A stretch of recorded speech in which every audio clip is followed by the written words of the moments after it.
नमस्कार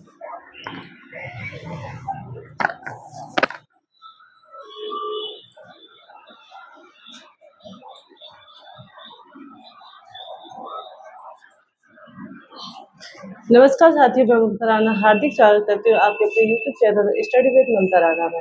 आज हम हिंदी की सेकंड क्लास करने वाले हैं और जिसका नाम है शब्द एवं उसके भेद। तो पहली कक्षा में हमने क्या पढ़ा था? वर्ड, शब्द और वाक्य पढ़ा था। वर्ड पूरे विस्तार पूर्वक पढ़ा था, लेकिन शब्द और उसके वाक्य जो है उनके मतलब शब्दों का वर्गीकरण विस्तार पूर्वक नहीं पढ़ा था। लेकिन आज हम शब्द और उसका वर्गीकरण मतलब विस्तार पूर्वक पढ़ने वाले हैं। अब देखो शब्द क्या होते हैं, तो ये मैंने पहली वीडियो में बता चुकी हूँ। और जिन्होंने मेरी पहली वीडियो नहीं देखी है वो प्ले स्टोर पर जाकर चैनल के प्ले स्टोर पर जाकर के प्ले लिस्ट में जाकर के पहली वीडियो देख सकते हैं। तो आज हम सबसे पहले पढ़ेंगे शब्द। थोड़ा इसे एक बार रिवीजन कर लेते हैं। शब्द क्या होते हैं? वर्णों के सार्थक समूह को सार्थक समूह को शब्द कहते हैं।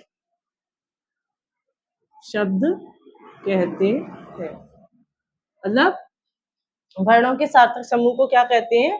शब्द। जैसे ये लिख रहा है कमल। अब तुम देख रहे हो इसमें क, म और ल, तो ये क्या है? शब्द है। और इसका अपने आप में कमल का क्या निकलता है? अर्थ निकलता है। देखो कमल का अर्थ निकल रहा है, इसलिए ये क्या है?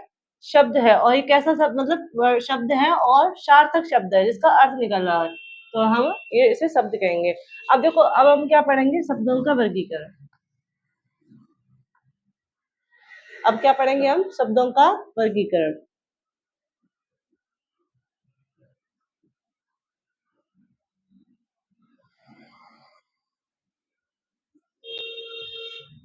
तो देखो शब्दों का वर्गीकरण हम चार प्रकार से पढ़ते हैं। कितने प्रकार से पढ़ते हैं? चार प्रकार से पढ़ते हैं। शब्दों का वर्गीकरण हम चार आधारों पर करेंगे। नंबर 1, उत्पत्ति के आधार पर। उत्पत्ति के आधार पर उत्पत्ति के आधार पर 5 प्रकार के होते हैं। उत्पत्ति के आधार पर शब्द कितने प्रकार के होते हैं? 5 प्रकार के। दूसरा पढ़ेंगे हम रचना के आधार पर।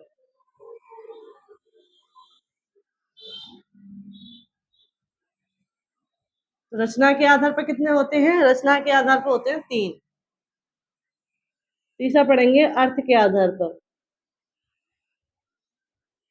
अर्थ के आधार पर। तो अर्थ के आधार पर कितने प्रकार के हो जाएंगे? अर्थ के आधार पर भी 4 प्रकार के हो जाएंगे। और चौथा पढ़ेंगे प्रयोग के आधार पर। प्रयोग के आधार पर। तो प्रयोग के आधार पर कितने प्रकार के हो जाएंगे? 2 प्रकार के हो जाएंगे।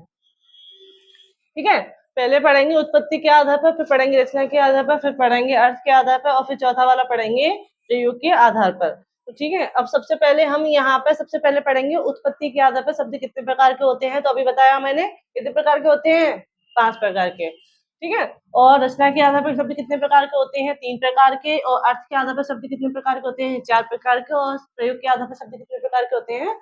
2 प्रकार के। तो देखो उत्पत्ति के आधार पर शब्द 5 प्रकार के कौन कौन से होते हैं वो समझो पहले। उत्पत्ति के आधार पर शब्द 5 प्रकार के कौन से होते हैं? नंबर 1 तत्सम, नंबर 2 तद्भव, नंबर 3 देशज, और नंबर 4 विदेशज, और नंबर 5 संकर शब्द।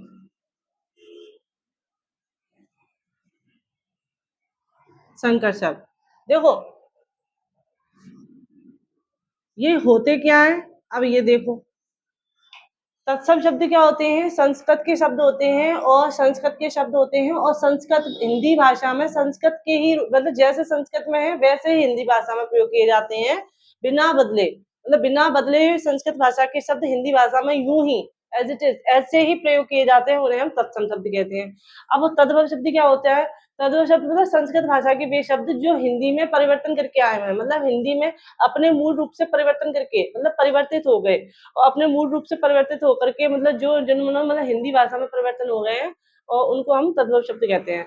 अब देशज शब्द क्या होते हैं? देशज शब्द मतलब वे शब्द होते हैं जो क्षेत्रीय भाषा के बोलचाल वाले शब्द होते हैं, जो हम आस-पास अपनी मतलब मतलब बोलियों में, क्षेत्र की बोलियों में बोलते हैं, तो वे वाले जो वो वैसे भी प्रचलित हो जाते हैं। जब ये प्रचलित हो जाते हैं, वो हिंदी भाषा में ऐसे ही प्रयोग किए जाते हैं, उसी बोलचाल की भाषा में, उसे हम देशज शब्द कहते हैं। अब विदेशज शब्द क्या होते हैं? तो विदेशज शब्द वे शब्द होते हैं जो मतलब अन्य भाषाओं के शब्द मतलब अन्य भाषाओं के शब्द होते हैं और अन्य भाषाओं के शब्द हिंदी भाषा में हिंदी भाषा में प्रयोग किए जा रहे हैं।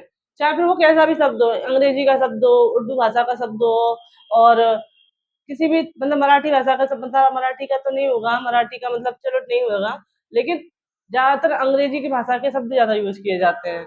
और संकर शब्द क्या होंगे? संकर शब्द वे शब्द होंगे जो 2 भाषाओं के मतलब 2 अन्य भाषाओं के मेल से बने हैं और हिंदी भाषा में प्रयोग किए जा रहे हैं, उन्हें हम संकर शब्द कहेंगे। तो ये मुझे लिखवाने की ज़रूरत है, चलो मैं लिखवा देती हूँ एक बार इसको। तो सबसे पहले आप लोग लिखेंगे तत्सम शब्द क्या होते हैं? हेडिंग डालिए सब बच्चे। तत्सम शब्द और कॉपी में नोट्स बनाते चलिएगा क्योंकि ये चीज़ें एक बार वीडियो बन जाती है और आपके लिए लाइफ टाइम हो जाती है वो वीडियो और आप बार-बार उसे बार-बार मतलब पीछे करके एक बार मतलब नहीं समझ में आता है तो देख लिया करो। और तो तत्सम शब्द क्या होते हैं? संस्कृत के संस्कृत के वे शब्द जो हिंदी भाषा में हिंदी भाषा में बिना परिवर्तन किए बिना परिवर्तित या बिना परिवर्तन किए प्रयोग किए जाते हैं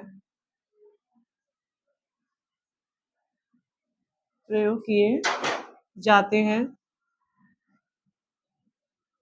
उन्हें तत्सम शब्द कहते हैं।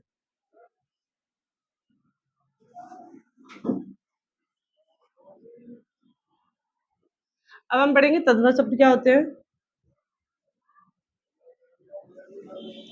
देखो संस्कृत के वे शब्द जो मतलब हिंदी भाषा में वैसे ही प्रयोग किए जा रहे हैं जैसे संस्कृत में थे। अब ये इसमें क्या होगा मतलब संस्कृत भाषा के शब्द है लेकिन हिंदी में उनका जन्म हो गया मतलब मतलब परिवर्तन करके हिंदी में मतलब जो प्रयोग किए जाते हैं वो होते हैं तद्भव शब्द। अपने मूल संस्कृत भाषा के मूल रूप मतलब संस्कृत भाषा से परिवर्तित होकर संस्कृत भाषा से परिवर्तित होकर हिंदी भाषा में प्रयोग किए जाते हैं। हिंदी भाषा में प्रयोग किए जाते हैं उन्हें हम क्या कहेंगे? उन्हें हम तद्भव शब्द कहेंगे। अब क्या होगा देशज शब्द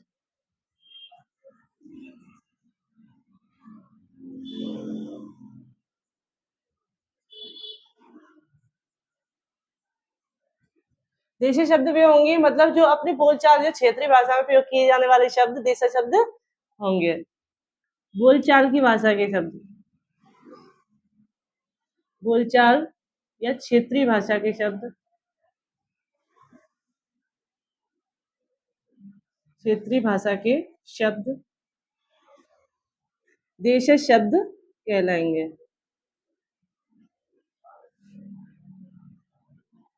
देशज शब्द होते हैं। अब विदेशी शब्द क्या होंगे मतलब जो अन्य भाषाओं के शब्द विदेशी शब्द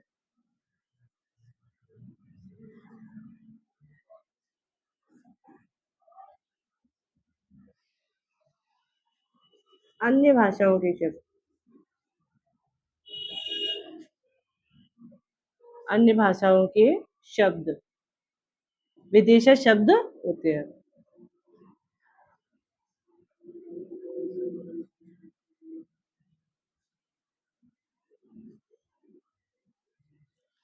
अन्य भाषाओं के शब्द कौन से हो जाएंगे? विदेशी शब्द हो जाएंगे। अब देखो, अब एक इसका एक और होता है,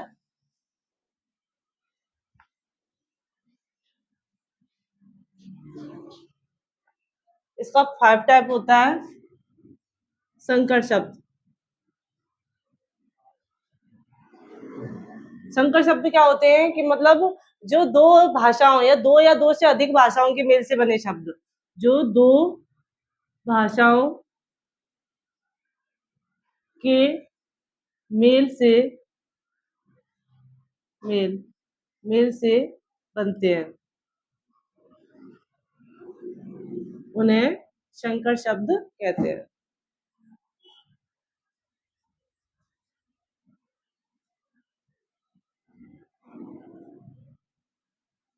ठीक है। अब हमने किसके आधार पर पढ़ा? उत्पत्ति के आधार पर पढ़ा। ये हमने किसके आधार पर पढ़ा? उत्पत्ति के आधार पर पढ़ा।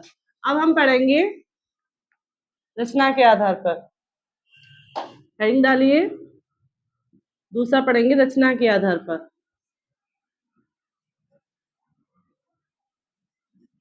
तो रचना के आधार पर कौन कौन से पढ़ेंगे? रूट शब्द, और दूसरा पढ़ेंगे योग रूट, और दूसरा पढ़ेंगे यौगिक, और तीसरा पढ़ेंगे योग रूट।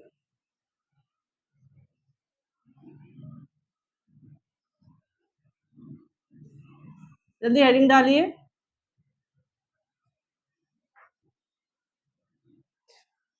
रूट शब्द क्या होते हैं? रूट शब्द मतलब वे शब्द होते हैं जिनका खंडन करने पर, जिनके टुकड़े करने पर कोई अर्थ ना निकले।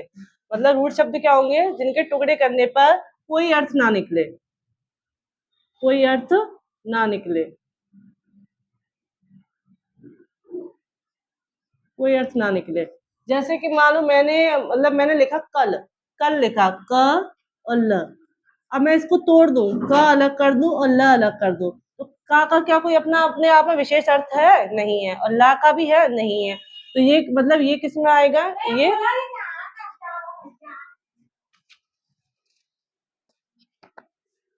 तो हमने अभी रूट शब्द पढ़ा, जिसका मतलब जिन शब्दों का कोई अर्थ मतलब जिनका खंडन करने पर, वे शब्द जिनका खंडन करने पर कोई अर्थ ना निकलता हो, हम उन्हें रूट शब्द कहते हैं। जैसे मैंने यहाँ कल लिखा और कल को जब मैंने तोड़ा तो उसका कोई अर्थ निकल रहा है? नहीं निकल रहा, तो हम वो क्या हो जाएगा? रूट शब्द हो जाएगा। अब देखो, हम यहाँ पढ़ेंगे यौगिक शब्द। यौगिक शब्द क्या होता है? दो या दो से अधिक शब्दों के मेल से बनने वाले शब्द यौगिक शब्द कहलाते हैं। मतलब इसमें दो शब्द, मतलब दो शब्द तो होंगे, या दो से अधिक भी हो सकते हैं। तो उन शब्दों के मेल से जो शब्द बनेंगे, शब्दों के मेल से ही शब्द बनेंगे, तो हम उन्हें यौगिक शब्द कहेंगे। अब देखो, योग रूढ़ शब्द क्या होते हैं? वे यौगिक शब्द जो किसी विशेष अर्थ के लिए रूढ़ हो जाते हैं, हम उन्हें योग रूढ़ शब्द कहते हैं। तो एक बार फिर से पढ़ेंगे, रचना के आधार पर शब्द कितने प्रकार के होते हैं? 3 प्रकार के। रूढ़ शब्द, यौगिक शब्द और योग रूढ़ शब्द। यौगिक शब्द, रूढ़ शब्द होते हैं जो मतलब वे शब्द जिनके टुकड़े करने पर कोई विशेष अर्थ ना निकलता हो। और यौगिक शब्द क्या होते हैं? दो या दो से अधिक शब्दों के मेल से बनते हैं, हम उन्हें यौगिक शब्द कहते हैं। योग रूढ़ शब्द क्या होते हैं? वे यौगिक शब्द जो किसी विशेष अर्थ के लिए रूढ़ हो जाते हो, उन्हें हम योग रूढ़ शब्द कहते हैं। अब यहाँ पे हम एक पढ़ेंगे अर्थ के आधार पर।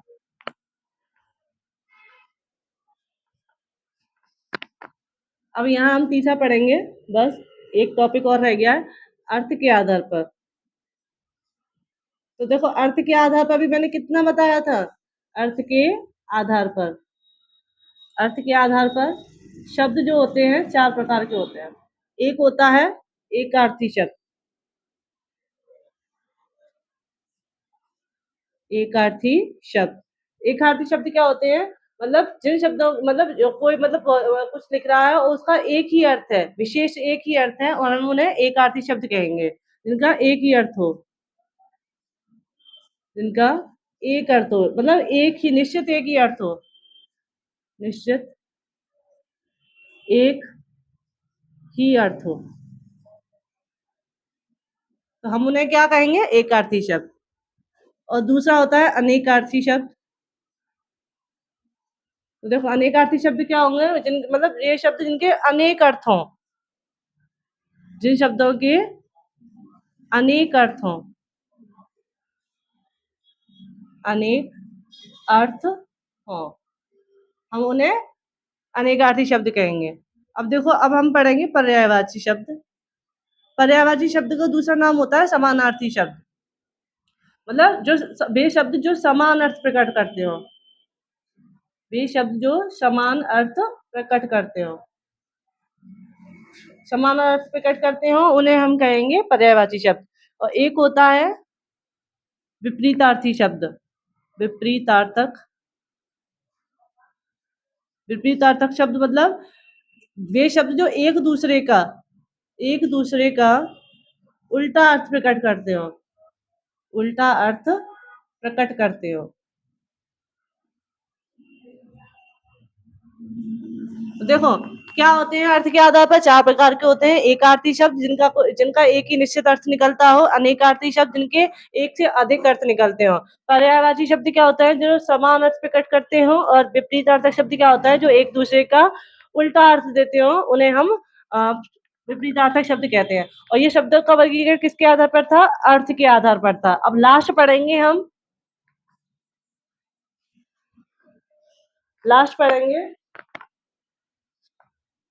प्रयोग के आधार पर। देखो, प्रयोग के आधार पर शब्द कितने प्रकार के होते हैं? अभी बताया था जस्ट पहले, थोड़ी देर पहले, 2 प्रकार के।